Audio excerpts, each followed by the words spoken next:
Now activity. Take any three non-collinear points A, B, C, non-collinear points.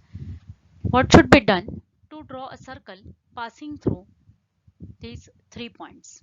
Draw a circle passing through these 3 points. So what you have to do? Draw perpendicular bisector of AB, draw perpendicular bisector of AC, and draw perpendicular bisector of BC. Point of intersection is center of your circle. With that point of intersection, let it be O. With OA as a radius, draw a circle which will pass through these 3 points. So is it possible to draw one more circle passing through these 3 points? No, one and only one circle can pass through these 3 non-collinear points. Another example, take 3 collinear points. Okay, so here I have taken ABC. You can do this activity by selecting 3 non-collinear points D, E, F. Try to draw a circle passing through these points. If you are not able to draw a circle passing through this, think of the reason. Infinite circles can pass through one point. Let us consider only point A. Try to draw a circle passing through this point A. How many circles you can draw? Infinite circles passing through this point A. We have seen activity based on this. Infinite circles can pass through two distinct points. Let us consider points A and B over here. Okay. So we have done this activity also. How many circles you can draw? Infinite circle can pass through. There is a unique circle passing through 3 non-collinear points. This is the activity which is done above. Unique circle passing through these 3 non-collinear points. What about this now? No circle can pass through 3 collinear points. So I have taken here A, B, C. You do this activity by taking 3 points. So what is the result? No circle can pass through 3 collinear points. Secant and tangent. Observe the circle with center A, line L. Circle with center B, line M.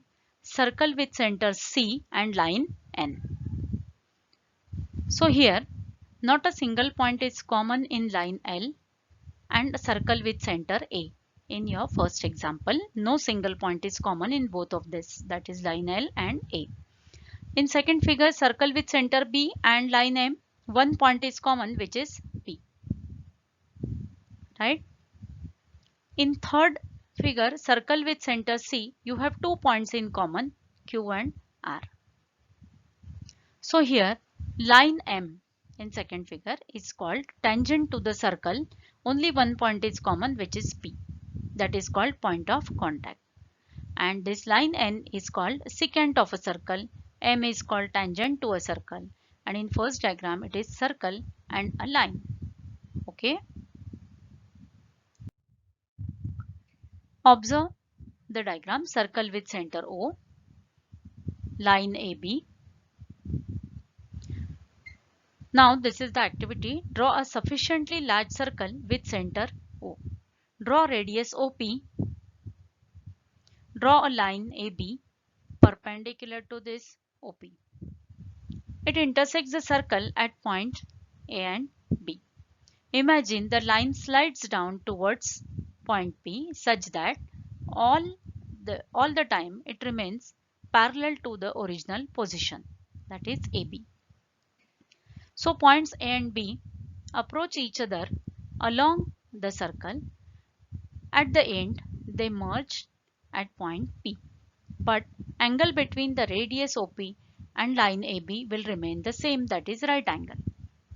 At this stage, line AB becomes, here line AB is secant and now line AB, it becomes tangent to the circle at P. So tangent at any point of a circle is perpendicular to the radius at that point. So this property is known as tangent theorem.